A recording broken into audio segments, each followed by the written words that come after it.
2025 সালে তোমরা যারা মাধ্যমিক পরীক্ষা দেবে তোমরা ফার্স্ট সামেটিভ ইভ্যালুয়েশন পরীক্ষার জন্য এই 2025 সালের যে রায়মার্টিনের মাধ্যমিক প্রশ্নবিচিত্রা বার করেছে ক্লাস 10 এর জন্য তার ভলিউম 1 এটা ধরে তোমরা অনেকে প্র্যাকটিস করছো। এই ভলিউম 1 থেকে ফার্স্ট সামেটিভ ইভ্যালুয়েশনের জন্য বা ফার্স্ট ইউনিট টেস্টের জন্য যে ইংরেজির পেজগুলো আছে আমরা সেই পেজগুলো আলোচনা করব। আজকে আমাদের আলোচনার পেজ হচ্ছে model number 3 Beleghata Deshbandhu high school. এটা রয়েছে পেজ নাম্বার 38। একের দাগে একটা সিন দিয়েছে, পড়ছি শোনো। Swami went to school feeling that he was the worst boy on earth. Swaminathan স্কুলে গেল, এটা ভাবতে ভাবতে গেল যে সে দুনিয়ার সবচেয়ে খারাপ ছেলে। হিজ কনসায়েন্স বদার্ড হিম, তার বিবেক তাকে দংশন করছিল। He was not at all sure if his description of Samuel had been accurate.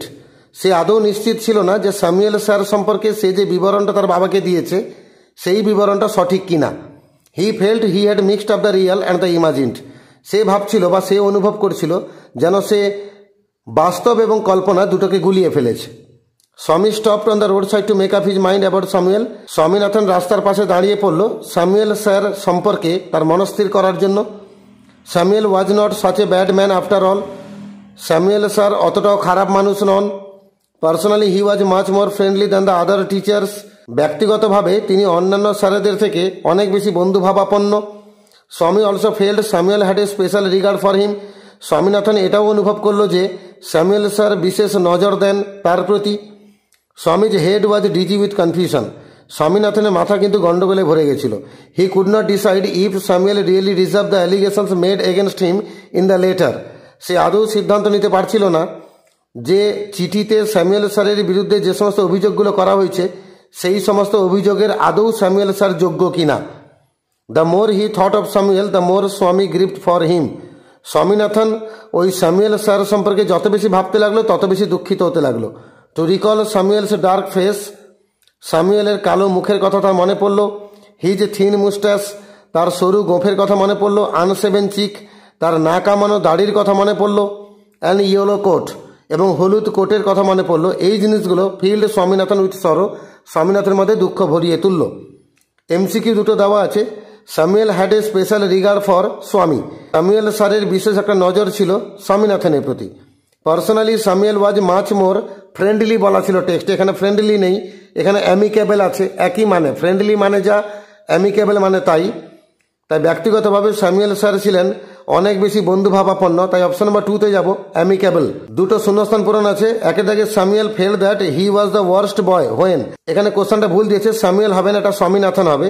Swaminathan অনুভব করছিল যে সে দুনিয়া সবচেয়ে খারাপ ছেলে যখন সে স্কুলে যাচ্ছিল। He went to school. দুইয়ের দাগে স্বামী stopped on the road side. Swaminathan রাস্তার পাশে দাঁড়িয়ে পড়েছিল কি জন্য না, to make up his mind about Samuel. Samuel sir সম্পর্কে তার মনস্থির করার জন্য। সি দাগে ট্রু ফলস আছে, টিএফ লিখতে হবে, সঙ্গে সাপোর্টিং স্টেটমেন্ট দিতে হবে। Swami felt sorry for Samuel. Swaminathan Samuel স্যারের জন্য দুঃখ অনুভব করলো, অবশ্যই ঠিক, আমরা টি লিখলাম।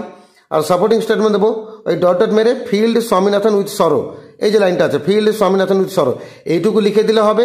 নাহলে এই বাক্যটা শুরু হয়েছে টু রিকল থেকে, তাহলে টু রিকল থেকেও লিখতে পারো। টু রিকল থেকে শুরু করে একদম উইথ সরো পর্যন্ত এটা পুরোটা তুলে দেবে। আর না হলে আমি যেভাবে ডট ডট দিয়ে ফিল্ড স্বামীনাথন উইথ সরো লিখেছি তুমি এভাবেও লিখতে পারো সাপোর্টিং স্টেটমেন্ট। দুইয়ের দাগে একটা পোয়েম দিয়েছে, if I am not so large as you. আমি যদি তোমার মতো এত বড় না হতে পারি, you are not so small as I. তুমিও তো আমার মতো ছোট নও। And not half so spry, এবং অর্ধেকটাও চনমনে নও। I will not deny you make a very pretty squirrel track. আমি কখনোই অস্বীকার করবো না যে তুমি তৈরি করে দাও সুন্দর একটা কাঠবেড়ালিদের রাস্তা। ট্যালেন্টস ডিফার, প্রতিভা আলাদা আলাদা হয়। All is well and wisely put, সবটাই ভালো এবং বুদ্ধিমত্তার সঙ্গে কাজে লাগাতে হয়। If I can not carry forest on my back, যদি আমি আমার পিঠে বনকে বইতে পারি না। Neither can you crack a nut, তুমিও তো বাদাম ভাঙতে পারো না। তো দুটো এমসিকিউ দেওয়া হচ্ছে। The squirrel can not carry, উত্তর হবে ফরেস্ট। স্কুইরেল ফরেস্টকে ক্যারি করতে পারে না। The word spry means, spry মানে চনমনে প্রাণবন্ত, উত্তর হবে লাইভলি। আর বি দাগে দুটো কোশ্চেন দেওয়া আছে, how does the squirrel compare himself with the mountain. কাঠবেড়ালি নিজেকে কিভাবে তুলনা করেছিল পর্বতের সঙ্গে। তার উত্তরে আমরা বলবো কাঠবেড়ালি পর্বতের সঙ্গে তুলনা করেছিল নিজেকে এটা বলে যে মাউন্টেন কিন্তু তার মতো অর্ধেকটাও চনমনে নয়। তাহলে squirrel compares himself with the mountain by saying that the mountain is not half so spry as the squirrel. আর দুয়ে দেখা যায় what does a mountain do for the squirrel, পর্বত কাঠবিড়ালির জন্য কি করে না mountain makes a very pretty squirrel track for the squirrel, পর্বত তৈরি করে দেয় খুবই সুন্দর কাঠবিড়ালিদের রাস্তা কাঠবিড়ালির জন্য। তিনের দাগ একটা আনসিন দিয়েছে, পড়ছি শোনো, কাতার থেকে লেখা হচ্ছে 2022 সালে ফুটবল বিশ্বকাপটা কাতারে হয়েছিল, তোমরা সবাই জানো। The 2022 FIFA World cup final was the final match of FIFA's competition, ফিফার এই ফুটবল ওয়ার্ল্ড কাপের কম্পিটিশনে ফাইনাল ম্যাচটা হয়েছিল 2022 ফিফা ওয়ার্ল্ড কাপের ফাইনালটা।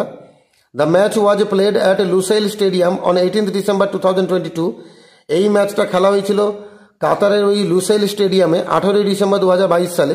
দ্য কাতারি ন্যাশনাল ডে, এই 18 ডিসেম্বর হচ্ছে কাতারি একটা national day. The final match was between Argentina and France, final ম্যাচটা হয়েছিল আর্জেন্টিনা এবং ফ্রান্সের মধ্যে। 32 teams competed in the group stage, 32টা টিম গ্রুপ স্টেজে লড়াই করেছিল, from which 16 teams qualified for the knockout stage, আর 16টা টিম উঠেছিল নকআউট স্টেজে। নকআউট স্টেজ মানে কি, যেখানে হারলে বিদায়, দ্বিতীয় কোনো সুযোগ নেই। Argentina finished first in group C, Argentina group সিতে ছিল, সেখানে প্রথম হয়ে সে দ্বিতীয় পর্বে যায় উইথ 2 উইনস অ্যান্ড 1 লস, সেখানে সে 2টো জিতেছিল এবং একটা হেরেছিল। Before defeating Australia in the round of 16, মানে নকআউট স্টেজে মানে কোয়ার্টার ফাইনালের আগে যে 16টা টিমকে নিয়ে নকআউট স্টেজ হয়, সেখানে সে অস্ট্রেলিয়াকে হারিয়েছিল তার আগে পর্যন্ত। France finished top of the group D, আর গ্রুপ ডিতে ছিল ফ্রান্স সেখানে টপ হয়েছিল উইথ 2 উইনস অ্যান্ড 1 লস, সেখানে ফ্রান্সও 2টো জিতেছিল, একটা হেরেছিল। Argentina became the second team after Spain in 2010 to win the World Cup after losing their opening game. 2010 সালে স্পেন করেছিল, কি করেছিল, প্রথম ম্যাচে হেরেছিল, তারপরে বিশ্বকাপ জিতেছিল। একই রকম ঘটনা 2022 সালে ঘটেছিল, আর্জেন্টিনা প্রথম ম্যাচে হেরেছিল আর তারপরে ওপেনিং গেমে হেরে গিয়েও শেষ পর্যন্ত টুর্নামেন্ট জিতেছিল, মানে চ্যাম্পিয়ন হয়েছিল। 2010 সালে স্পেন করেছিল, মানে প্রথম ম্যাচটা হেরে গিয়েও চ্যাম্পিয়ন হয়েছিল, আর একই ঘটনা 2022 সালে আর্জেন্টিনা করলো, মানে প্রথম ম্যাচটা হেরে গিয়েও চ্যাম্পিয়ন হলো। France became the first team to score 3 goals in a world cup final and lose, আর ফ্রান্স হচ্ছে ফুটবল ইতিহাসে প্রথম দল যারা ফাইনালে 3 গোল করার পরেও হেরে গেছিল। Messi was named in the man of the match, আর মেসিকে ম্যান অফ দ্য ম্যাচ করা হয়েছিল and won the golden ball as FIFA's best player of the tournament, এবং গোটা টুর্নামেন্টের সেরা খেলোয়াড় হিসেবে সোনার বল পেয়েছিল Messi. The match was widely praised and regarded as one of the greatest World Cup finals of all time, এই ম্যাচটা প্রচুর প্রশংসা পেয়েছিল এবং ওয়ার্ল্ড কাপ ফাইনালে সর্বসেরা ম্যাচ একে আখ্যা দেওয়া হয়েছে as one of the greatest matches in the history of the sport, এবং ফুটবলের ইতিহাসে এটা একটা অন্যতম বড় ম্যাচ। কিছু এমসিকিউ দেওয়া আছে, একের দাগে the final match was between, ফাইনালটা খেলা হয়েছিল কার কার সঙ্গে, Argentina and France, option number C. France score, France কটা গোল করেছিল, 3টা গোল করেছিল, 3 goals in the final match. Argentina কোন গ্রুপে ছিল, গ্রুপ সিতে, আর ম্যাচটা কোথায় খেলা হয়েছিল, লুসাইল স্টেডিয়ামে, লুসাইল স্টেডিয়াম। আর 4খানা ট্রু ফলস আছে, টিএফ লিখতে হবে। Messi on the golden ball, Messi golden ball জিতেছিল, এসব জায়গায় বলা আছে ওন দ্য গোল্ডেন বল, অবশ্যই ঠিক, টি লিখলাম। 16 teams qualified for the semifinal, সেমিফাইনালে 16টা টিম গেছিল, তোমরা সবাই জানো সেমিফাইনালে 4টা টিম যায়, 16টা টিম কখনোই যায় না, তাহলে ফলস এফ। আর 32 teams qualified for the knockout stage, আর 32টা টিম নকআউট স্টেজে উঠেছিল, কথাটা ভুল, গ্রুপ স্টেজে খেলেছিল 32টা টিম, সেখান থেকে 16টা টিমের বিদায় হয়েছিল আর 16টা টিম গেছিল নকআউট স্টেজে, তাহলে কথাটা ফলস, এফ লিখলাম। Ronaldo was named man of the match, আর রোনাল্ডো হয়েছিল man of the match. Ronaldo কোন দলের প্লেয়ার, পর্তুগালের প্লেয়ার, পর্তুগাল তো ফাইনালে উঠেইনি, তো man of the match Ronaldo হবে কি করে, তো ম্যান অফ দ্য ম্যাচ হয়েছিল মেসি, তাই এখানে আমরা ফলস, এফ লিখলাম। একটা কোশ্চেন যে what was tragedy for France, ফ্রান্সের মূল ট্র্যাজেডি কি না, France became the first team, France হচ্ছে প্রথম টিম, এসব জায়গায় লাইনটা আছে দেখো, France became the first team to score 3 goals in a world cup final and lose, France হচ্ছে প্রথম দল যারা ওয়ার্ল্ড কাপ ফাইনালে 3টা গোল করলো এবং তারপরেও হারলো, এই লাইনটা আমরা তুলবো ফ্রান্স বিকেম থেকে লুজ পর্যন্ত, তো ফ্রান্স বিকেম থেকে লুজ অব্দি তুলবো, তারপর জুড়ে দেবো and it was a tragedy, এবং সেটা ছিল একটা দুঃখের সমাপ্তি। তারপর আমরা গ্রামার পোর্শন যাবো, 4এর দাগে কারেক্ট অল্টারনেটিভকে বাঁচতে বলেছে। Rick is standing at the auto stand, Rick দাঁড়িয়েছিল বা দাঁড়িয়ে আছে অটো স্ট্যান্ডে। আর 5এর এ দাগে কিলিয়ান এমবাপে মানে ফ্রান্সের player won the golden boot award in the Qatar world cup 2022 in the courtesy of his hat trick in the final. Kylian Mbappe সে Qatar world কাপে সোনার বুট জিতেছিল, ওই ফাইনালে হ্যাট্রিক করার সুবাদে সর্বোচ্চ গোল অর্জন করেছিল তাই। আর বি দাগে ডু অ্যাজ ডাইরেক্টেড, একে দাগে উই নো লায়নেল মেসি মানে লিওনেল মেসি, একে ভয়েস চেঞ্জ করতে বলেছে, আমরা লিখবো Lionel Messi is known to us. আর 2 দাগে there was silence in the room as Gandhiji breathed his last, রুমের মধ্যে একটা নীরবতা ছিল যেহেতু গান্ধীজি শেষ নিঃশ্বাস ত্যাগ করেছিলেন। একে স্প্লিট করতে বলেছে, মানে দুটো সিম্পল সেন্টেন্স বানাতে হবে। একটা বাক্য লিখবো Gandhiji breathed his last, Gandhiji শেষ নিঃশ্বাস ত্যাগ করেছিলেন, আর সেকেন্ড বাক্যে লিখবো there was silence in the room, রুমের মধ্যে একটা নীরবতা ছিল।